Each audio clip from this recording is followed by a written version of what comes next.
할렐루야. 수요기도의 자리에 나오신 홍강의 모든 성도님들을 주님의 이름으로 환영하고 축복합니다. 우리 서로를 향해서 이렇게 한번 인사해 볼까요? 사랑합니다. 네, 사랑합니다.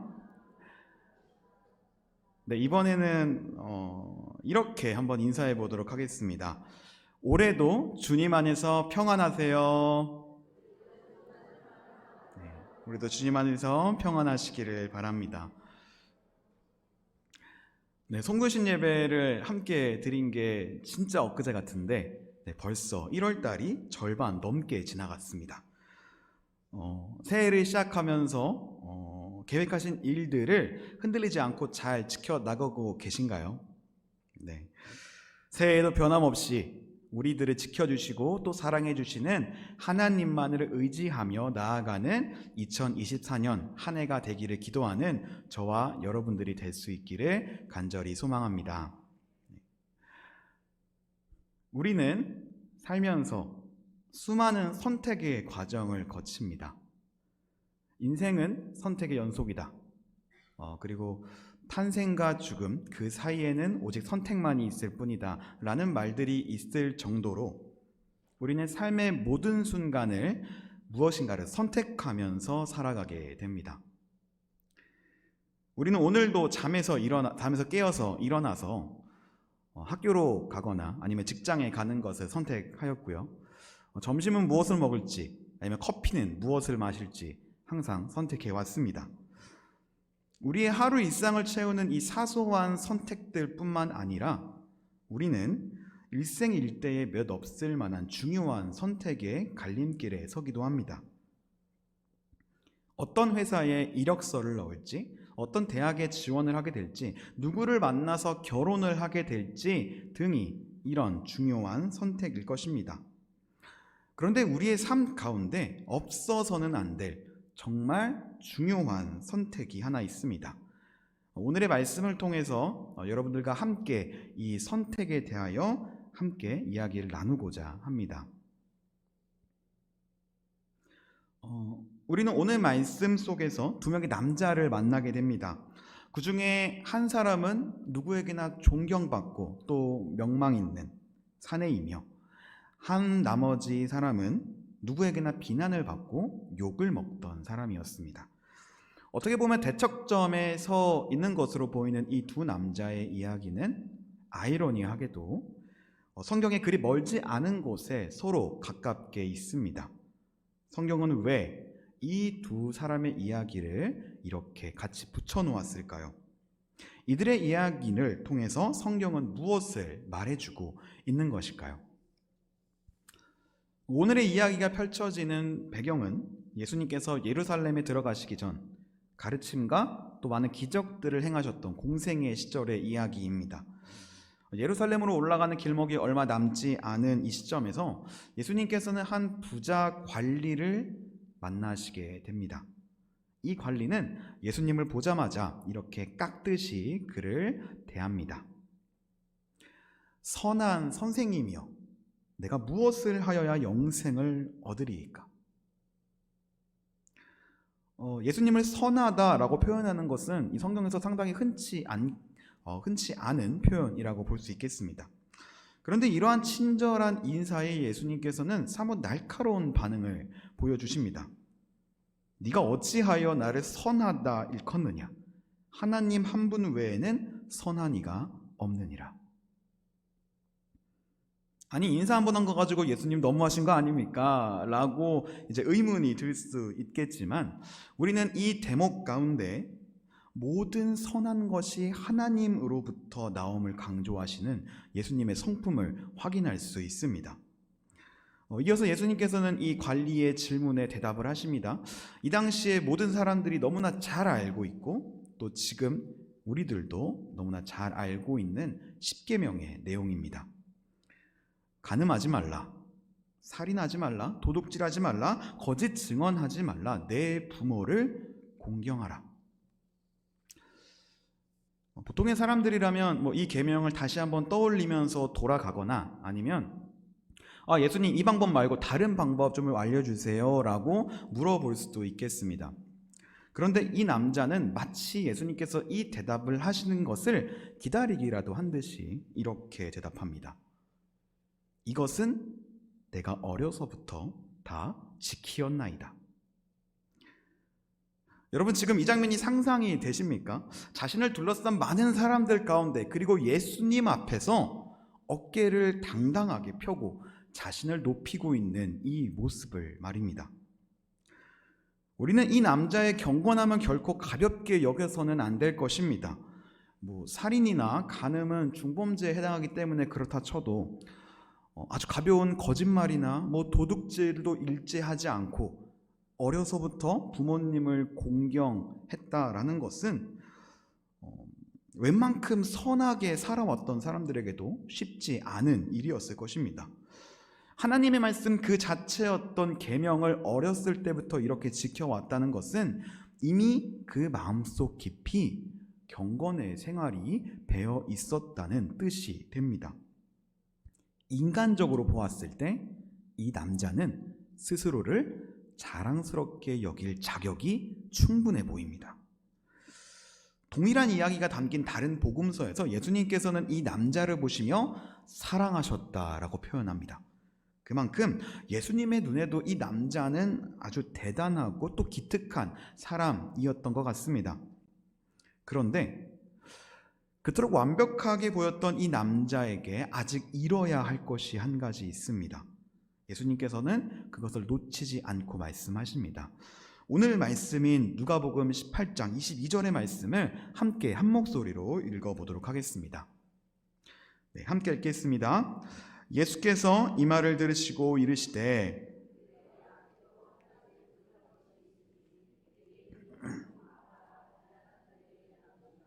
그리하면 하늘에서 내게 보화가 있으리라. 그리고 와서 나를 따르라 하시니. 아멘. 두 사람을 둘러싼 이 제자들과 많은 사람들은 아마도 이 남자가 기꺼이 자신의 재산을 내어놓고 예수님을 따르리라 생각했을지도 모르겠습니다. 지금껏 그가 이뤄왔던 이 경건의 생활로 미루어 보았을 때는 말입니다. 그러나 성경이 말하는 결론은 그들의 생각과는 조금 다른 것이었습니다. 이 말씀을 듣고서 그는 몹시 근심하였다. 그가 큰 부자이기 때문이었다. 자신의 일평생을 경건을 위해서 살아왔던 이 남자는 그러나 십계명에 적혀있지 않은 한 가지 일을 이루지 못하여 예수님의 제자가 되지 못하였습니다. 성경은 이 남자의 태도를 통해서 그가 정말 예수님을 따르지 못했던 이유를, 따를 수 없었던 이유를 간접적으로 설명해주고 있습니다. 예수님을 처음 만났을 때 우리는 그가 예수님을 선한 선생님으로 불렀다는 것을 기억합니다. 그리고 자신이 선한 선생님으로 불렀던 이 예수님 앞에서 그는 자신의 경건함을 드러내었습니다. 많은 사람들이 따르고 존경하는 이 선한 선생님께 인정받고 칭찬받는 자신의 모습을 기대하면서 말입니다. 그렇습니다. 결국 이 남자의 행동 중심에는 자신을 높이려는 것이 있었습니다. 그가 이뤘던 경건의 삶은 결코 무시할 수 없는 것이었지만 그것을 통해 얻게 될 지위나 재산을 그는 더 중요시 해왔다는 것입니다. 이렇게 하나님 앞에서 자기 자신을 높이는 말을 그리스어로 휘브리스, 즉 교만 또는 오만이라고 부릅니다. 이것은 통상적으로 신의 자리에 자신을 올려놓는 것과 마찬가지로 해석이 됩니다. 인간이 오를 수 없는 위치에 자신을 올려놓는 것, 예수님께서는 이 모습을 발견하시고 그가 마지막으로 버려야 할 것, 바로 자기 높임의 상징이었던 재산에 대하여 말씀하신 것입니다. 모든 이들의 존경을 받으면서 모범적인 경건 생활을 해왔던 그였지만 정작 자신이 가장 중요하게 여겼던 것을 포기하지 못하게 되면서 이 남자는 예수님을 떠나게 됩니다. 사랑하는 홍강교회 성도 여러분, 이 부자의 이야기를 들으면서 우리는 무엇을 깨달아야 하겠습니까? 오늘 말씀 속에서 예수님께서는 부자가 가장 소중히 여겼던 재산을, 그의 인생의 전부이자 결코 포기할 수 없었던 것을 내려놓을 것을 말씀하십니다. 그런데 이 부르심의 말씀은 비단 재산에 대한 것만이 아닙니다. 이곳에 계시는 성도님들 또한 각자가 품고 있는 어떤 소중한 것들이 있으실 것입니다. 누군가에게는 그것이 재산이 될 수도 있고요. 누군가에게는 사람, 명예, 혹은 어떤 신념이나 관계가 될 수도 있겠습니다.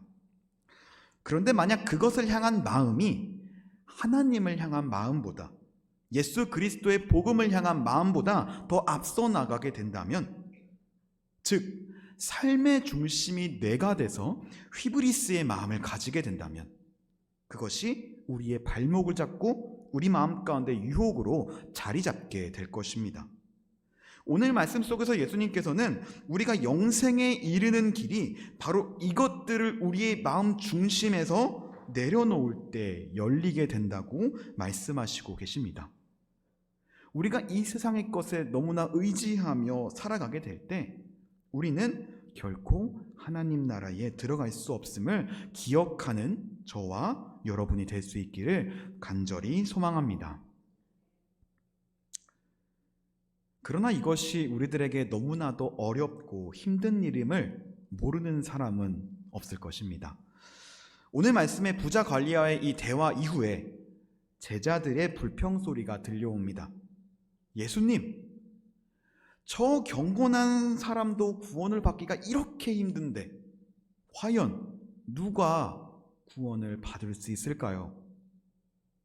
우리 삶에서 하나님 이외에 다른 모든 것들을 내려놓는다는 것이 불가능에 가깝다라는 것을 알기에 우리는 제자들의 이러한 질문에 공감하지 않을 수가 없습니다. 하루하루를 힘겹게 그리고 치열하게 살아가고 있는 우리들에게 많은 사람들의 존경을 받으면서 엘리트 코스를 밟아왔던 이 부자 관리의 이야기는 오히려 더욱 큰 절망감을 주는 것 같습니다. 그런데 성경을 읽어나가다 보면 이 부자 관리의 이야기에서 그리 멀리 있지 않은 곳에 그와 대척점을 이루고 있는 한 남자의 이야기를 발견하게 됩니다. 여리고성의 세리장이었던 이 남자의 이름은 삭개오였습니다. 모든 이의 존경을 받으면서 경건한 생활을 살아왔던 이 부자와는 달리 삭개오는 그 직업적인 특징으로 인해 많은 사람들에게 비난을 받던 사람이었습니다. 세금을 걷어서 로마에 바치게 되는 과정 속에서 일부를 빼돌리기도 하였고, 때로는 자신의 손을 더럽히면서 자신이 원하는 바를 이루어 갔던 이 삭개오는 어느 날 예수님과의 만남이라는 중요한 사건에 맞닥뜨리게 됩니다. 사람을 차별하지 않으셨던 예수님께서는 삭개오를 부르셔서 그의 집에 머물 것을 말씀하셨습니다. 그러자 사람들이 일제히 수군거리기 시작합니다. 저자가 죄인의 집에 들어가 지내려 한다. 세리는 결코 구원을 받지 못할 사람이라고 이 당시에 알려져 왔었기 때문에 예수님의 부르심은 사람들에게 매우 큰 충격으로 다가왔습니다. 그러나 이러한 예수님의 부르심에 삭개오에게 아주 커다란 변화를 불러일으키게 됩니다. 그는 부자 관리와 같이 경건한 삶을 살아오지도 않았고 오히려 치열하게 살아온 탓에 크고 작은 죄악을 저지르게 되었습니다. 예수님을 만나기 전 그의 삶은 자기중심적인 삶, 자기를 높이는 삶, 휘브리스의 삶을 살아왔던 것입니다. 그런 자신을 향해 다가오는 예수님을 보며 삭개오는 자신이 가장 소중하게 여겨왔던 것을 내려놓음으로써 다가오는 하나님 나라를 기쁨으로 맞이하게 됩니다. 누가복음 19장 8절의 말씀 한 목소리로 우리 읽도록 하겠습니다. 함께 읽겠습니다. 삭개오가 서서 주께 여짜오되 주여 보시옵소서.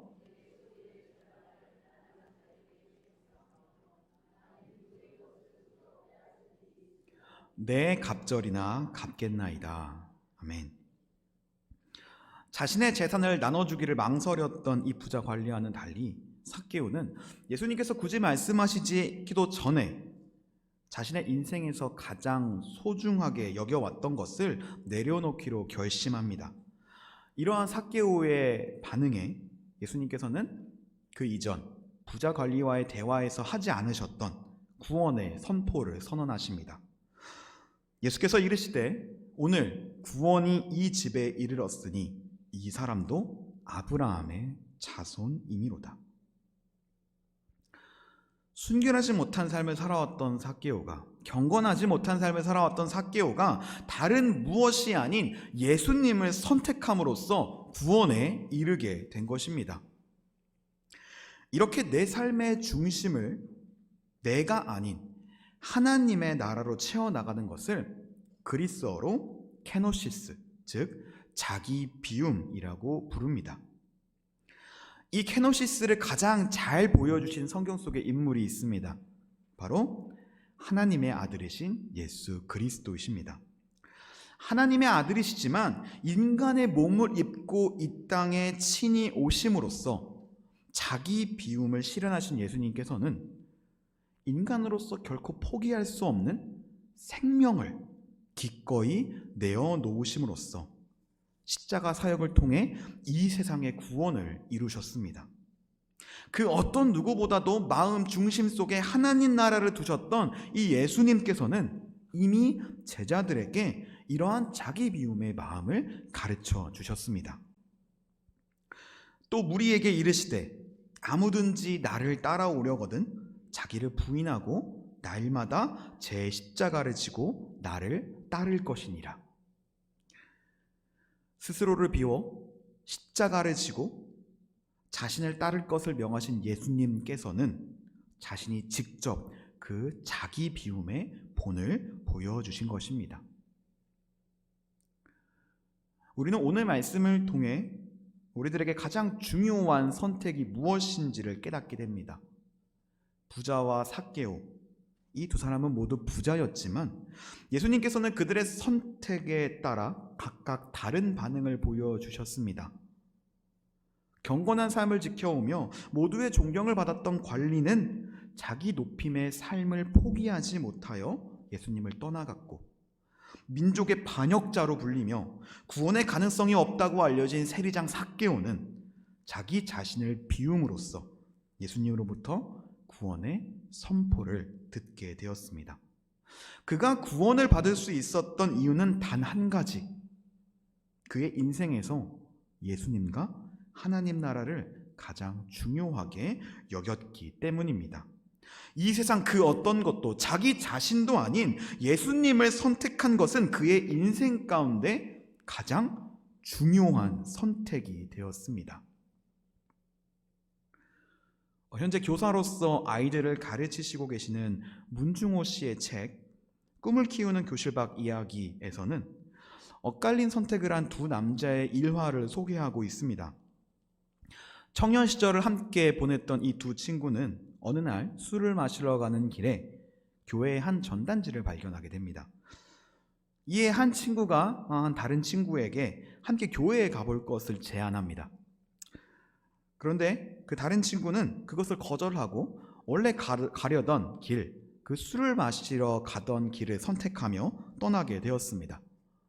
결국 혼자서 교회에 가게 된 이 사람은 말씀을 들으면서 자기 자신의 철없던 시절, 죄악된 시절을 회개하고 하나님을 받아들이게 되었다고 합니다. 이 두 친구의 운명은 어떻게 되었을까요? 술을 마시러 떠난 그 친구는 범죄를 계속하여 결국 서형수가 되었고요.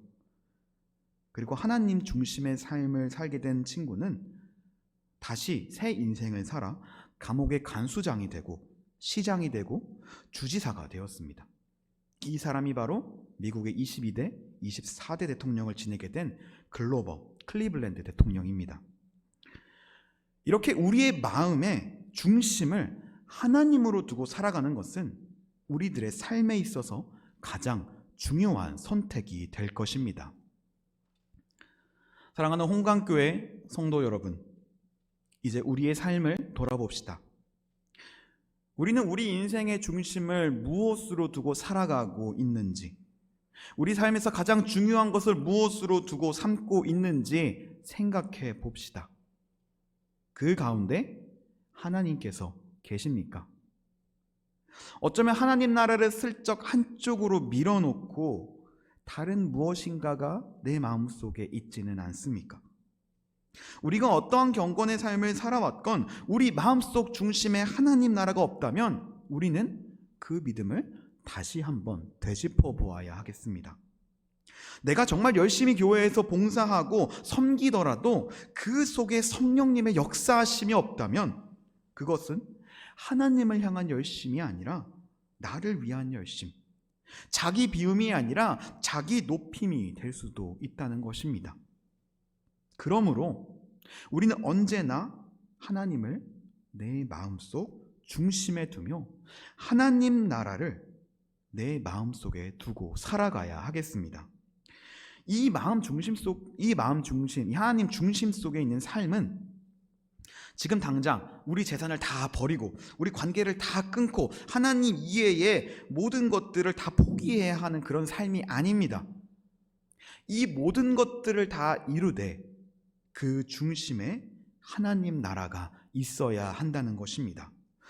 일할 때도 하나님 나라를 위해서 일하고 사람들과의 만남 속에서도 예수님 그리스도의 복음을 기억하며 우리가 삶에서 내리는 모든 선택이 성령님과의 동행하심 속에서 이루어져야 한다는 것입니다.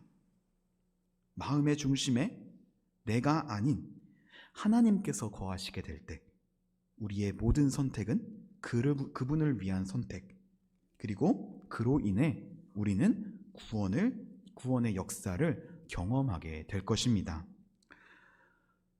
새해에 다짐하신 것이 있으십니까? 그 다짐의 중심에 하나님께서 계시기를 소망합니다. 새롭게 올해 시작하시는 일들이 있으십니까? 그 새로운 일들 속에 나를 비우고 하나님의 나라를 채워나가게 되실 것을 소망합니다. 영생에 이르는 길, 구원에 이르는 길은 나 중심의 삶, 자기 높임의 삶, 휘브리스의 삶이 아닌 하나님 중심의 삶, 자기 비움의 삶, 케노시스의 삶에 있음을 기억하는 저와 여러분, 홍강의 모든 성도님들이 될 수 있기를 주님의 이름으로 간절히 기원합니다. 아멘. 이 시간 우리 함께 말씀을 기억하며 함께 기도하도록 하겠습니다. 우리 마음의 중심이 내가 아닌 하나님이 되게 하여 주시옵소서. 그리하여 우리의 삶을 하나님 나라로 채워나가게 하시고 모든 순간순간이 예수 그리스도의 복음을 기억하며 성령님과 동행하는 선택으로 채워지게 하여 주시옵소서. 함께 기도하도록 하겠습니다. 또한 그렇게 자기 비움의 삶을 살며 성령의 사람, 복음의 증인으로서 세워져 나가는 홍강의 모든 지체들이 될 수 있게 하여 주시고, 특별히 현재 기도주간 중에 계신 우리 조광민 위임 목사님 영육의 강건함 위해서도 함께 기도하도록 하겠습니다. 우리 주님의 이름을 함께 외쳐 부르며 기도하겠습니다. 주여! 하나님 아버지 감사합니다. 이 시간 우리가 함께 이 자리에 모여서 주님의 말씀을 듣게 하심을 감사합니다. 주님 아버지, 우리가 나 중심의 삶, 자기 중심의 삶, 나를 높이는 삶을 살아오지 않았는지 고백하며 나아갑니다. 주님 아버지, 내가 아니라 하나님께서 내 마음속에 중심이 되게 하여 주시고 내가 가장 중요한 선택으로 예수님과 그 하나님 나라를 선택할 수 있게 하여 주시옵소서. 그리하여 내가 무엇을 하든지 어디에 있든지 누구와 만나든지 하나님 중심된 삶을 살아갈 수 있도록 주님 우리의 삶을 더하여 주시고 우리 가운데 은혜를 내려 주시옵소서. 주님 아버지, 우리의 연약함 가운데 오직 주님만이 우리와 함께 하시기를 소망합니다. 주님, 이 말씀 가지고 우리가 한 주간을 살아가게 될 때 주님 마음 가운데 그리고 우리 마음 가운데 언제나 성령님께서 동행하여 주시옵소서. 주님, 우리 가운데 언제나 함께하여 주시옵소서. 사랑의 하나님, 감사합니다. 추운 날씨 속에 건강을 허락하여 주시고 이곳에 함께 모여 하나님의 말씀을 듣게 하심을 감사합니다. 우리는 삶의 모든 순간을 선택하며 나아가지만 그 중심에 하나님이 아닌 우리가 있었음을 고백합니다. 죄인으로 불리며 욕을 먹었던, 그러나 자신에게 있어 가장 소중했던 것을 내려놓기로 결심했던 삭개오처럼 우리들 또한 하나님의 말씀을 받아 내 삶의 중심을 내가 아니라 다른 것이 아니라 하나님 나라에 두고 살아갈 수 있도록 우리를 인도하여 주시옵소서. 그리하여 성령의 동행하심 가운데 언제나 살아갈 수 있게 하시고 우리가 이루는 모든 것들이 우리가 아닌 하나님을 높임을 위하여 존재할 수 있도록 역사하여 주시옵소서. 그 은혜를 받아 누리며 이 시간 함께 기도합니다. 홍강의 모든 지체들이 복음의 증인이 되어 이 세상에 하나님 나라를 전하게 하시고 언제나 예배를 사모하며 나아갈 수 있게 허락하여 주시옵소서. 특별히 기도주간 가운데 계신 조감의 위임 목사님, 영역의 강건함 또 쉼을 허락하시고 하나님의 말씀에 더욱 귀 기울여 맡겨진 양육의 사명을 잘 감당할 수 있도록 함께하여 주시옵소서. 우리의 모든 기도와 간구를 주님 응답하여 주실 줄로 믿습니다. 감사합니다. 사랑합니다. 우리를 위하여 친히 자기 비움을 이루신 예수 그리스도의 이름으로 기도드립니다. 아멘.